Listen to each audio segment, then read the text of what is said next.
Take कर मैं जाऊँ? जी, कैसा लगा आपको? क्या ये काम देख के? एग्जैक्टली। बस हंसी आती है और कैसा लगता है। और जब लोग आपके काम को सराहते हैं तो तब क्या महसूस होता है आपको? मतलब वैसे तो अच्छा लगता है, लेकिन कभी कभी ना वो जब आपको लोग पहचानने लगते हैं और जगह जगह पे आपको रिकग्नाइज़ करने लगते हैं तो थोड़ा सा ज़रा ये भी लगता है कि आप आज़ाद नहीं हैं इतने, आप जो है वो बाउंड रहते हैं, लोगों की नज़रें जो हैं आपको ढूंढ लेती हैं, पब्लिक कमोडिटी हो जाते हैं। बिल्कुल। तो उसमें जो अपनी एक सेल्फ जो एक इंडिपेंडेंस होती है, प्राइवेसी कहना चाहिए, वो मुतासिर होती है।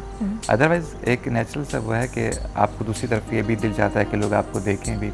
एक बड़ी अच्छी जगह में कोई कोटेशन पढ़ रहा था कि जो स्टार होते हैं वो सारी ज़िंदगी कोशिश करते हैं, मेहनत करते हैं, काम करते हैं कि वो लोगों में पॉपुलर हो जाएं, फेमस, और जब वो हो जाते हैं तो वो फिर इतने बड़े बड़े ग्लासेस पहन के छुपते रहते हैं लोगों से।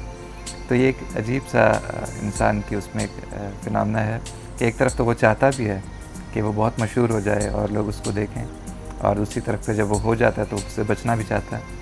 तो ये दोनों चीज़ें चलती रहती हैं साथ साथ। अच्छा, जो मैंने पहले सवाल किया था मैं एक दफ़ा फिर रिपीट कर देती हूँ ये क्लिपिंग्स देखने से पहले, कि किसी भी ड्रामे के लिए या किसी भी डॉक्यूमेंट्री के लिए, प्रोग्राम के लिए या शो के लिए कंटेंट कितनी अहमियत रखता है, या आप समझते हैं कि किसी भी बड़े नाम को या किसी भी काबिल इंसान को आपने बागदौड़ दे दी किसी भी चीज़ की, किसी भी ड्रामे की या शो की या किसी भी चीज़ की, और वो बैठ के जी सब कुछ संभाल लेगा और कंटेंट मैटर नहीं करता? इस हवाले से मैं चाहूँगी आप अपना तजुर्बा ज़रूर बताएं, अपनी राय। ये बहुत सिंपल सी बात है कि देखें, जैसे एक इंसान के अंदर उसकी रूह होती है ना, कंटेंट बिल्कुल किसी भी चीज़ की रूह होती है। सिंपल, आप उसकी रूह निकाल दें तो वो एक डेड बॉडी है। आप उस डेड बॉडी को कितना ही ब्यूटीफाई कर लें उसको आप, लेकिन आप उसको उससे आप क्या बात करेंगे, उससे आप क्या सुनेंगे? कंटेंट बिल्कुल एक रूह की तरह है किसी भी प्रोग्राम की, किसी भी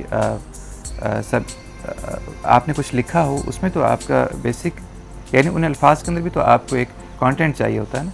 प्रोग्राम हो, प्रोग्राम के अंदर भी जो आज हम बात करें इसका भी एक कंटेंट है जो जिसमें हम बात करें, इसके बगैर तो कुछ चीज़ मुमकिन ही नहीं है।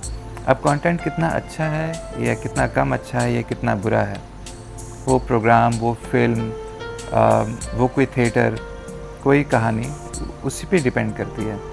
या दूसरे लफ्ज़ों में अगर मैं इसको इस तरह से भी कहूँ कि वो बुनियाद है ना उस बिल्डिंग की, अगर वो बुनियाद अच्छी ही नहीं है या प्रॉपर नहीं है तो आप बिल्डिंग को कितना ही अच्छा करने की कोशिश करें, उसमें ना वो मजबूती होगी ना वो खूबसूरती होगी।